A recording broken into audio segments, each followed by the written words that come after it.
Acclamons la parole de Dieu.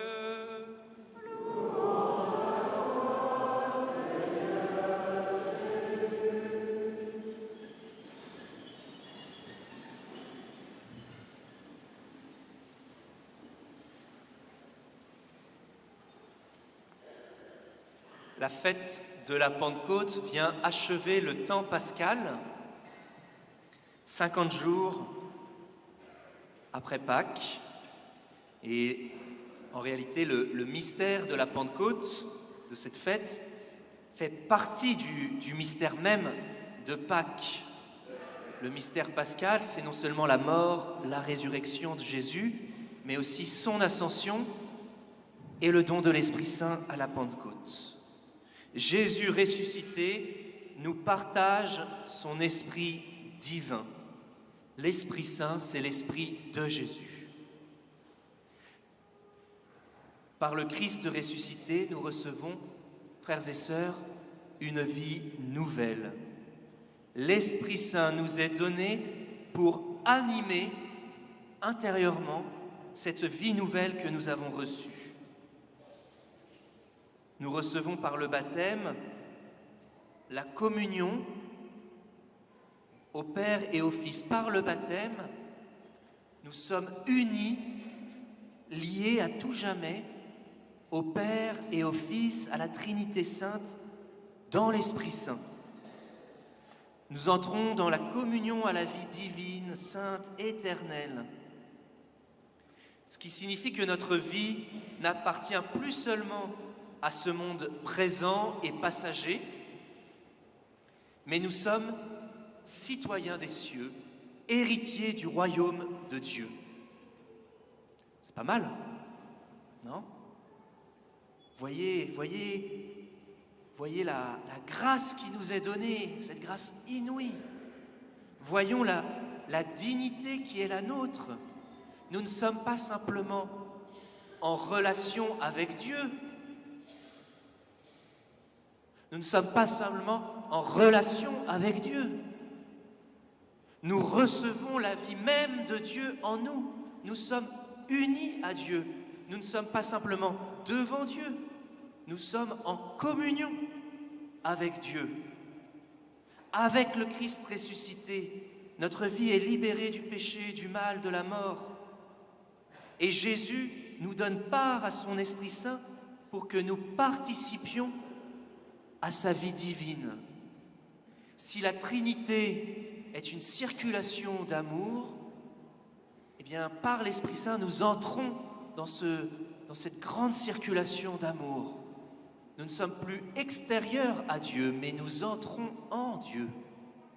C'est extraordinaire, cet appel à la vie chrétienne.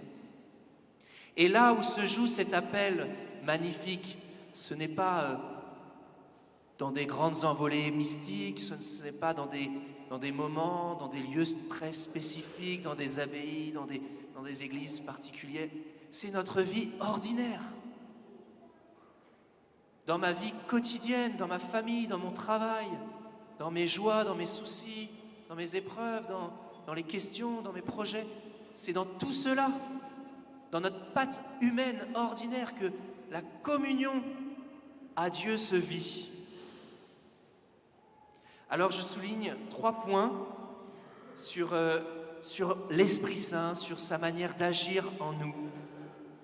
L'Esprit Saint est celui qui nous conduit. Il nous guide pour agir selon la volonté de Dieu. Il nous éclaire sur le bien que nous avons à vivre et à faire.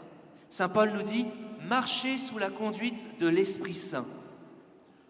On pourrait se dire « Laissons-nous influencer par l'Esprit Saint ».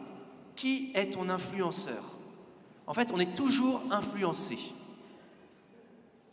Soit par des modes, soit par d'autres personnes, soit par nous-mêmes, ça peut être de l'égoïsme, soit on se laisse conduire par Dieu. On pourrait dire aussi, qui est la personne qui m'inspire ? Marcher sous la conduite de l'Esprit Saint. Ce qui est né de la chair conduit à la chair, mais ce qui est né de l'Esprit Saint conduit à la vie dans l'Esprit de Dieu. L'Esprit Saint vous conduira dans la vérité tout entière, nous dit Jésus. Alors cela nous rappelle l'importance de prier l'Esprit Saint. L'Esprit Saint qui se fait proche de nous, qui est un conseiller, qui est un consolateur, qui est un défenseur, c'est-à-dire un protecteur. Oui, prenons cette saine, cette bonne habitude de prier l'Esprit Saint tous les jours. Souvent, ce n'est pas dans nos habitudes. Dans nos décisions, comment est-ce que je dois agir, comment est-ce que je dois parler, qu'est-ce que je dois taire, comment est-ce que je dois continuer dans telle situation. Bien que l'Esprit Saint vienne nous conseiller, mais demandons-lui. Parfois, l'Esprit Saint suscite en nous des intuitions auxquelles nous pouvons apprendre à être attentifs. Par exemple, j'ai l'intuition, j'ai l'idée de vivre tel acte de charité. En fait, c'est peut-être un appel de l'Esprit. J'ai l'idée et ensuite il faut que je la mette en œuvre, que je la réalise. Parfois, l'Esprit Saint nous donne l'intuition d'avoir l'audace de tel témoignage de foi. J'ai l'idée, j'ai l'intuition, à moi de le mettre en œuvre, avec la grâce de Dieu, évidemment. Donc, frères et sœurs, laissons-nous conduire par l'Esprit Saint. Demandons à l'Esprit Saint qu'il nous conduise. L'Esprit Saint nous conduit, c'est le Père des pauvres. On l'a chanté dans la séquence, c'est le Père des pauvres. J'ai encore beaucoup de choses à vous dire, mais pour l'instant, vous ne pouvez pas les porter. Jésus nous donne ce dont nous avons besoin, mais au fur et à mesure de notre vie. Parfois, nous aimerions avoir un plan tout fait pour notre vie, pour notre existence, savoir très longtemps à l'avance ce que Dieu nous réserve, ce que Dieu attend de nous. Mais en réalité, je crois que ce n'est pas comme cela que Dieu agit. Il nous donne ce dont nous avons besoin au moment où nous en avons besoin. Nous sommes des pauvres qui cheminons dans le pèlerinage de cette vie. Et il est bon que nous puissions consentir à notre pauvreté. Nous n'avons pas un plan tout clair à l'avance. L'Esprit Saint nous conduit, disions-nous, et il conduit des pauvres, des petits.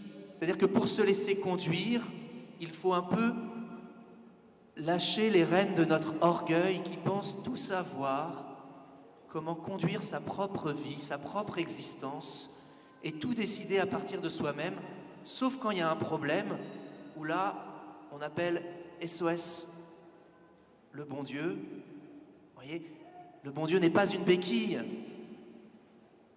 Demandons-lui de nous conduire, soyons des pauvres de cœur, qui demandons au Seigneur,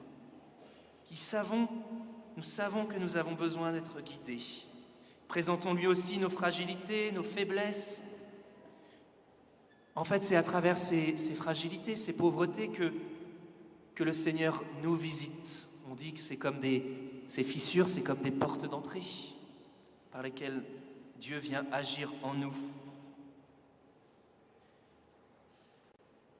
Donc l'Esprit Saint nous conduit, c'est le Père des pauvres. Et au jour de la Pentecôte, il se manifeste sous la forme de langues de feu. C'est étonnant, il y a quelques semaines, avec les enfants qui se préparent à la profession de foi, on se demandait très sérieusement, est-ce qu'il y a vraiment eu des langues de feu, des flammes de feu ou pas? C'était un grand débat entre les enfants.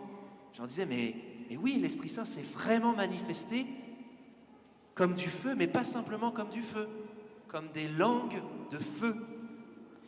L'Esprit Saint vient reposer sur les apôtres et il leur donne un don, il vient habiter leurs paroles pour que la bonne nouvelle soit entendue par tous jusqu'aux extrémités de la terre. Juste avant la Pentecôte, dans le premier chapitre des Actes des Apôtres, Jésus, au moment de l'Ascension, dit à ses apôtres, « Vous recevrez une force, celle de l'Esprit Saint, alors vous serez mes témoins à Jérusalem, en Judée, en Samarie et jusqu'aux extrémités de la terre. » Et voilà qu'au moment de la Pentecôte, il parle dans les langues de la terre connue et ils sont compris par tous. Alors demandons à l'Esprit Saint qu'il vienne habiter nos paroles. L'Esprit Saint est celui qui vient vraiment guider notre parole pour que nous sachions nous adapter à ceux à qui le Seigneur nous envoie. Que l'Esprit Saint nous donne une parole qui soit bonne, qui fait grandir la fraternité, la charité, une parole qui témoigne de la bonne nouvelle, de l'amour de Dieu. Combien nous avons besoin que l'Esprit Saint nous renouvelle dans notre parole. Il y a tant de bien à faire en disant du bien, en offrant des compliments, en offrant des paroles d'encouragement, en offrant des paroles de consolation. Ça, c'est une vraie manière d'être missionnaire. Je termine, chers frères et sœurs, avec la Vierge Marie. Marie était avec les apôtres au Cénacle. Elle attire les dons du Saint-Esprit. Elle est au premier chapitre de l'Évangile selon saint Luc, où l'Esprit Saint vient reposer sur elle et Jésus s'incarne, le Verbe de Dieu s'incarne en elle. Et au premier chapitre des Actes des Apôtres, aussi écrit par saint Luc, elle est là avec les apôtres. Et la Pentecôte survient pour l'Église. Alors, prions Marie pour qu'elle nous apprenne à accueillir l'Esprit Saint dans notre vie. Amen.